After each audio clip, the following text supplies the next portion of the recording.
أعوذ بالله من الشيطان الرجيم.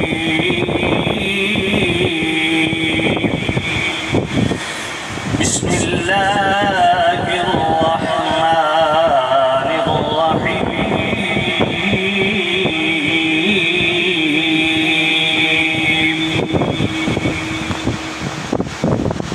والضحى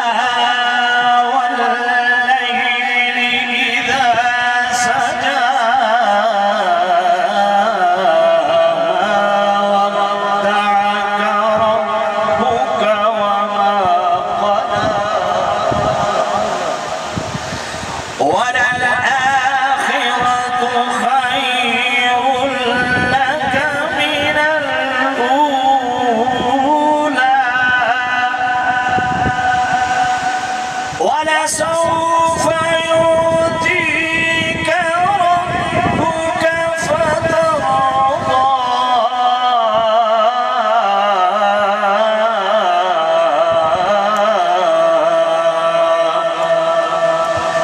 ألم يجدك يتيما فآوى ووجدك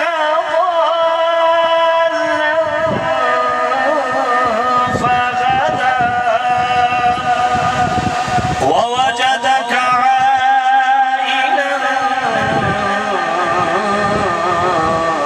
فأغنى. فأما اليتيم فلا تقهر وأما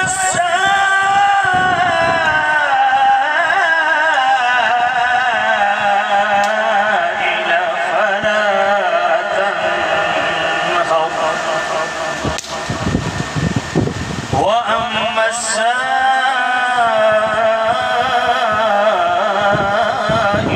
فلا تنهر.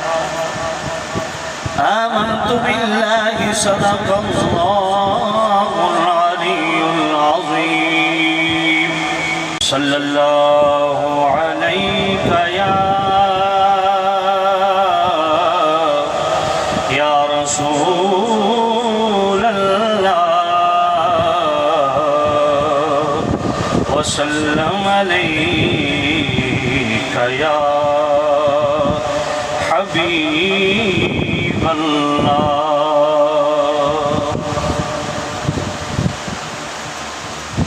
دیکھ نگاہ کے صدقے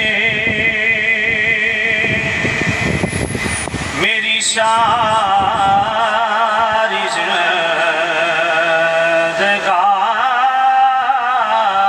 زندگانی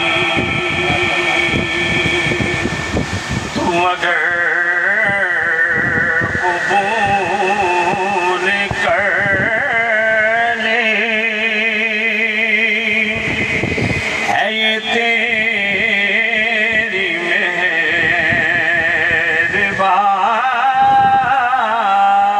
مہربانی. تو اگر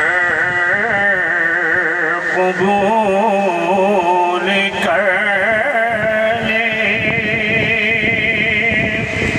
ہے یہ تیری مہربانی.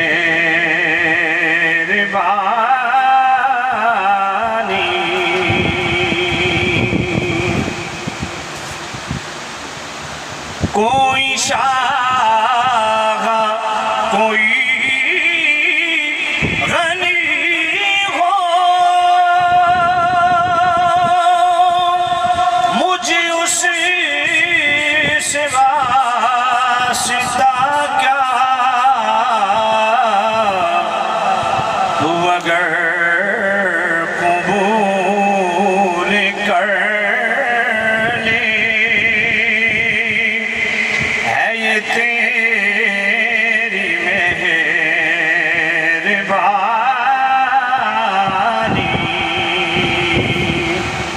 واجب الاحترام سامع عزیز شام بزرگوں دوستوں عزیز و مقتدر محتشم حضرات، آج ہمارے عزیزم عزت مآب محترم محمد اقبال عزیز کا عظیم اور مسرت موقع ہے. اللہ تعالیٰ ان کی شادی کو خانہ آبادی کا ذریعہ بنائے. 2 بجے چونکہ دعا ہے تو میں 10-15 منٹوں میں چند گزارشات کرنا چاہوں گا. میں نے معذرت بھی کی کہ موقع نہیں ہے خطاب کا اور اتنا دور سفر بھی ہے، لیکن ان کی پرزور ڈیمانڈ تھی، میں حاضر ہو گیا ہوں. آپ سب حضرات کی خدمت میں عرض ہے کہ چند گزارشات پوری توجہ سے سماعت فرما لیں. سامعین عزیز شام، یہ بڑا عظیم رشتہ جس رشتے میں عزیزم محمد اقبال صاحب جڑنے والے ہیں، تو یہ جوڑ میرے رب کو بھی بڑا پسند ہے. اللہ تعالیٰ ہم سب کی جوڑ اسی طرح جوڑے رکھے. دیکھیں قرآن مجید میں اللہ فرماتا ہے وَاللَّاتِي تَخَافُونَ نُشُوزَهُنَّ. میں اس جوڑ کے حوالہ سے اس کی اہمیت بیان کر رہا ہوں کہ اللہ تعالیٰ کو یہ جوڑا کتنا پسند ہے. وَاللَّاتِي تَخَافُونَ نُشُوزَهُنَّ، فرمایا جب عورت نشوز پہ اتر آئے، مرد کی برابری پہ اتر آئے، مرد کی مخالفت شروع کر دے، نافرمانی شروع کر دے، اس کو طلاق نہ دو. فَعِزُوهُنَّ، اس کو اچھی نصیحتیں کرو. بھی آپ چلے جائیں اور سمجھنے سے معاملات حل نہ ہوں، تو پھر بھی اللہ تعالیٰ نے حکم دیا ہے کہ دوسرا سٹیپ ہے، دوسرا آپشن ہے آپ کے پاس. عورت سے سوشل بائیکاٹ، سوشل ڈسٹنس، اس کے بستر کو اپنے سے. اگر اس دوری سے بھی معاملہ حل نہ ہو، بستر الگ کرنے سے بھی معاملہ حل نہ ہو، تو پھر بھی طلاق دینے کا آپشن نہ اپنایا جائے. پھر اللہ نے تیسرا آپشن دیا وَاضْرِبُوهُنَّ. اگر سمجھانے سے عورت نہیں سمجھی، نافرمانی سے باز نہ آئے یا بستر الگ کرنے سے بھی باز نہ آئے، وَاضْرِبُوهُنَّ. اب تیسرا سٹیپ ہے کہ اس کو مارو. میں یہ قرآن پڑھ رہا ہوں اور مسلمان بن کے ذرا قرآن سنیے گا. لوگوں کو قرآن بھی آج کل بڑا تیکھا جو ہے نا وہ نظر آتا ہے. العیاذ باللہ، استغفر اللہ ثم استغفر اللہ. جس طرح سوشل میڈیا پہ ڈیبیٹ ہو رہی ہیں آپ جانتے ہیں. وَاضْرِبُوهُنَّ، یہ سورۃ النساء آیت نمبر 34 ہے. فرمایا سمجھانے سے نہ سمجھے، بستر الگ کرنے سے نہ سمجھے، تو پھر وَاضْرِبُوهُنَّ تیسرا آپشن. پھر بھی طلاق نہیں دینی، کیونکہ اللہ کی مرضی یہی ہے کہ یہ جوڑ جوڑا رہے. وَاضْرِبُوهُنَّ تیسرا سٹیپ کیا ہے؟ مارو. اور یہ مارنے کا حکم نہیں ہے بلکہ اجازت ہے. آپ اس آپشن کو اپنانا چاہیں تو آپ کی مرضی. اور پھر مار بھی کیسے ہے؟ ایک مار ہوتی ہے حدود کی مار، اس میں اللہ تعالیٰ نے حد بھی بتائی کتنا مارنا ہے، کس سے مارنا ہے. ایک ہوتی ہے مار اجازت کی، اس میں اعلیٰ نہیں بتایا کہ اس سے مارنا ہے، حد نہیں بتائی کہ اس سے مارنی ہے.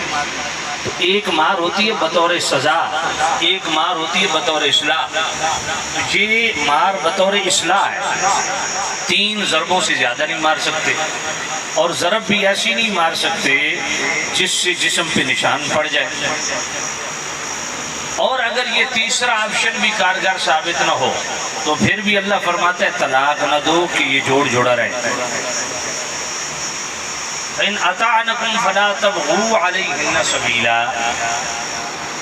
اب مار سے بعض اوقات خوف طاری ہوتا ہے، اور خوف اطاعت کا سبب بنتی ہے، اور مقصود بھی اطاعت ہی ہے. فَإِنْ أَطَعْنَكُمْ فَلَا تَبْغُوا عَلَيْهِنَّ سَبِيلًا. اور اگر عورت فرمانبرداری پہ آ جائے تو پھر اس پہ زبان درازی یا دست درازی کی اجازت نہیں ہے، کیونکہ اللہ یہی چاہتا ہے کہ یہ جوڑ جوڑا رہے. وَإِنْ خِفْتُمْ شِقَاقَ بَيْنِهِمَا فَابْعَثُوا حَكَمًا مِّنْ أَهْلِهِ وَحَكَمًا مِّنْ أَهْلِهَا. یعنی دیکھیں اللہ کو یہ جوڑ کتنا پسند ہے. اب اگر اس سے بھی نہ سمجھے تو چوتھا سٹیپ کیا ہے؟ پھر طلاق دے دو؟ نہیں، فرمایا پھر دونوں طرف سے حکم مقرر کرو. دونوں طرف سے ایسے کوئی بزرگ بٹھاؤ جو اس معاملے کو جوڑے، کیونکہ اللہ یہ جوڑ پسند فرماتا ہے کہ جوڑا رہے۔ تو سامعین عزیز شام، ہم یہ جو چھوٹی چھوٹی باتوں پہ طلاق کا سلسلہ ہے، اس کو اللہ تعالیٰ نے روکا ہے، یہ کوئی پسندیدہ چیز نہیں۔ 5ویں سٹیپ میں فرمایا کہ اگر طلاق کا آپشن کے بغیر کوئی چارہ نہیں ہے تو پھر بھی 3 طلاق اکٹھی نہ دو، 1 طلاق دو۔ ہو سکتا ہے کہ 1 طلاق کے بعد بھی معاملہ حل ہو جائے، تو یہ اللہ تعالیٰ کو یہ رشتہ بڑا پسند ہے۔ پھر اس میں یہ بات بھی ذہن میں رکھیں کہ اس میں اللہ تعالیٰ نے ایک فیملی سسٹم ہے، اس کو چلانے کے لیے بھی اللہ تعالیٰ نے کچھ محتاط لوگ ہیں، کچھ سرپرست ہیں۔ الرجال قوامون علی النساء، یہ سورۃ النساء کی آیت نمبر 34 کا ابتدائی ہے۔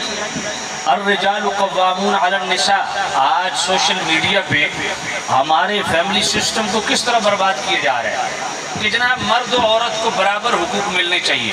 بابا برابر حقوق کی بات تو رب بھی نہیں کر رہا۔ الرجال قوامون علی النساء کا مطلب کیا ہے؟ اللہ فرماتا ہے ہم نے مردوں کو عورتوں پر حاکم بنایا۔ اب یہ بات پلے باندھ لیں کہ جو اس حکم کو نہ مانے وہ تو سیدھا سیدھا قرآن کا منکر ہو رہا ہے، اس پہ تو قرآن مجید کا حکم آ رہا ہے، وہ اپنے ایمان کی خیر منائے۔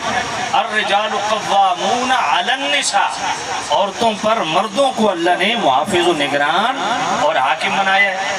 تو اس سے بھی پتہ چلا کہ حاکمیت مرد کی ہے، فضیلت مرد کی ہے۔ آگے کیا فرمایا؟ بما فضل اللہ بعضهم علی بعض، فرمایا ہم نے مردوں کو عورتوں پر فضیلت بخشی۔ اب یہ قرآن کی نص سے معاملہ ثابت ہو رہا ہے۔ وَبِمَا أَنفَقُوا مِنْ أَمْوَالِهِمْ، اب تیسرے حکم میں دیکھیں یہاں بھی مرد کی حاکمیت، فرمایا مرد کو ہم نے اس لیے حاکمیت بخشی، 2 صورتیں ہیں، ایک وہبی ہے، ایک کسبی ہے۔ وہبی یہ ہے کہ اس میں کسب کا عمل دخل نہیں ہوتا، یعنی دیکھیں یہ وہبی وہ صورت ہے کہ اللہ نے انسان کو پیدا ہی نہیں کیا تھا اور اللہ تعالیٰ کے ارادے میں تھا کہ میں نے میاں بیوی کا ایک رشتہ پیدا کرنا ہے، اس میں مرد کو فضیلت دینی ہے۔ ابھی انسان پیدا ہی نہیں ہوا تھا، اللہ کے ارادے میں پہلے سے تھا کہ مرد عورت کا ایک رشتہ ہوگا، اس میں فضیلت کس کو ہوگی؟ مرد کو ہوگا۔ اس میں ایک وہبی ہے۔ اور پھر دیکھیں امامت صغریٰ ہے، نماز ہے، اس میں فضیلت کس کو ہے؟ مرد کو۔ امامت میں فضیلت کس کو ہے؟ مرد کو۔ تکبیرات تشریق میں اللہ نے کس کو فضیلت دی؟ مرد کو۔ جمعہ ہے، عورت پہ فرض نہیں، مرد پہ۔ اسی طرح اور بھی بہت ساری چیزیں جس میں حق کس کو اللہ نے دیا؟ مرد کو۔ میراث میں دگنا اللہ نے کس کو رکھا؟ مرد کا حصہ رکھا۔ 4 شادیوں کا اجازت کس کو دی؟ مرد کو اللہ نے دی۔ نسب کس سے چلے گا؟ مرد سے چلے گا۔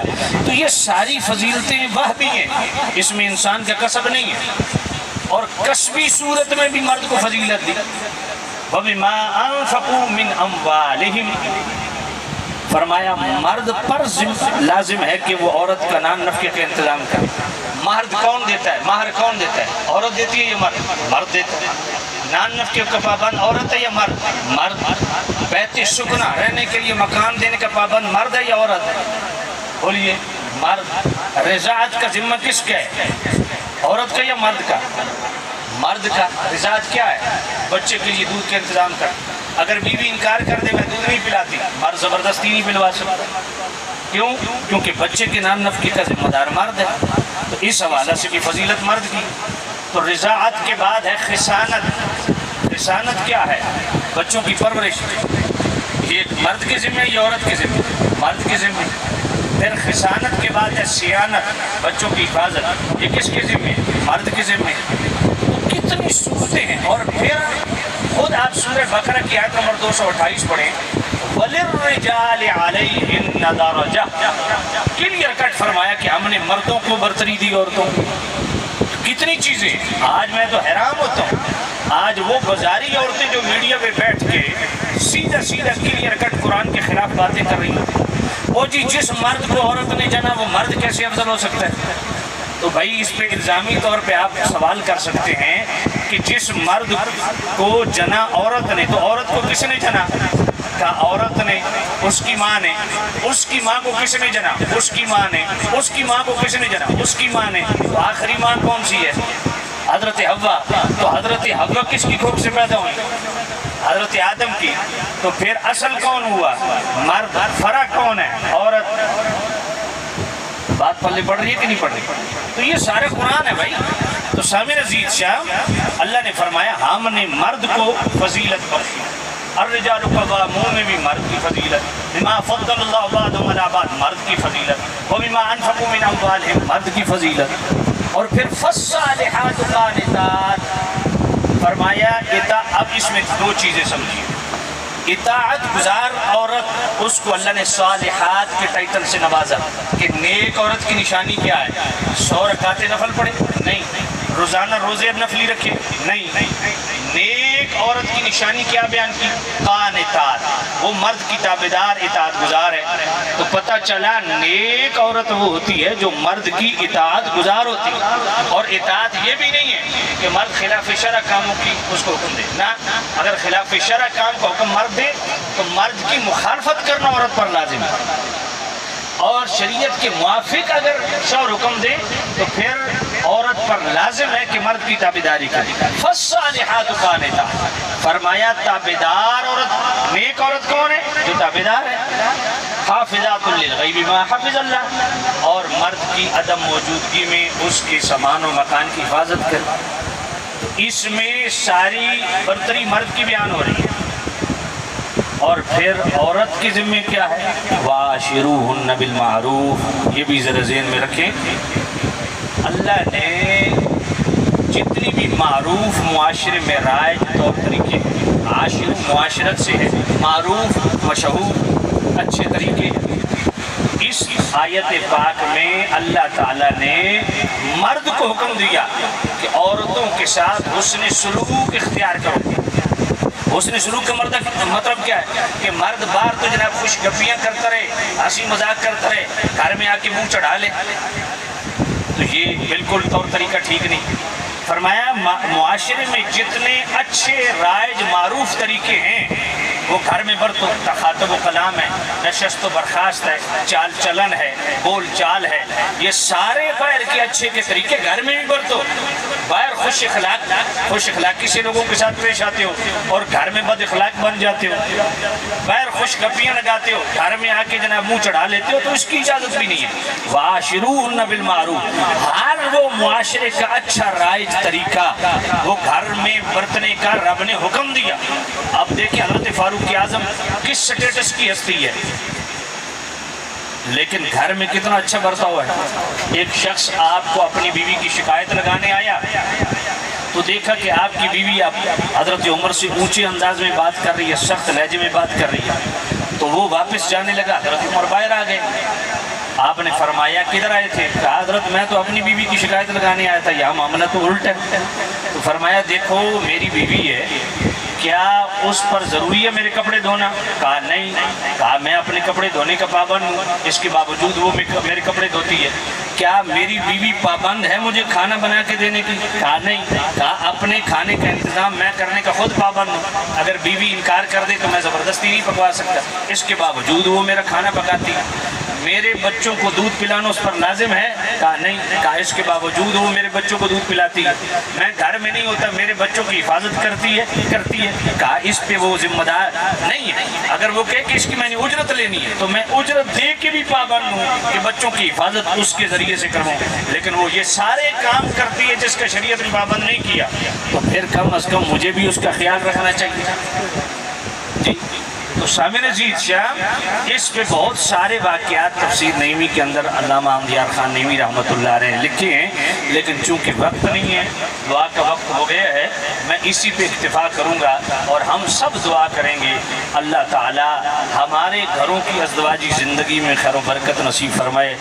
سامعین عزیز شام، ہم سب مل کے دعا کرتے ہیں، اب تمام حضرات یکسوئی کے ساتھ پورے ادب کے ساتھ دعا مانگیں ہمارے عزیزم محترم محمد اقبال رضوی صاحب کے متعلق، اللہ تعالیٰ ان کی ازدواجی زندگی میں خیر و برکت نصیب فرمائے۔ الحمدللہ رب العالمین والصلاة والسلام علی سید الانبیاء والمرسلین ربنا آتنا في الدنيا حسنة وفي الآخرة حسنة وقنا عذاب النار ربنا ظلمنا أنفسنا وإن لم تغفر لنا وترحمنا لنكونن من الخاسرين ربنا تقبل منا إنك أنت السميع العليم وتب علينا إنك أنت التواب الرحيم يا مقلب القلوب ثبت قلبي على دينك يا مصرف القلوب صرف قلوبنا على طاعتك ربنا لا تزغ قلوبنا بعد إذ هديتنا وهب لنا من لدنك رحمة إنك أنت الوهاب اللهم عافني في بدني اللهم عافني في سمعي اللهم عافني في بصري لا إله إلا أنت الحمد لله الذي عافاني مما ابتلاك به وفضلني على كثير ممن خلق تفضيلا لا يضر مع اسمه شيء في الأرض ولا في السماء وهو السميع العليم لا حول ولا قوة إلا بالله العلي العظيم رب أوزعني أن أشكر نعمتك التي أنعمت علي وعلى والدي وأن أعمل صالحا ترضاه وأصلح لي في ذريتي إني تبت إليك وإني من المسلمين ربنا لا تزغ قلوبنا بعد إذ هديتنا وهب لنا من لدنك رحمة إنك أنت الوهاب اللهم اغفر لحينا وميتنا وشاهدنا وصغيرنا وكبيرنا وذكرنا وأنثانا اللهم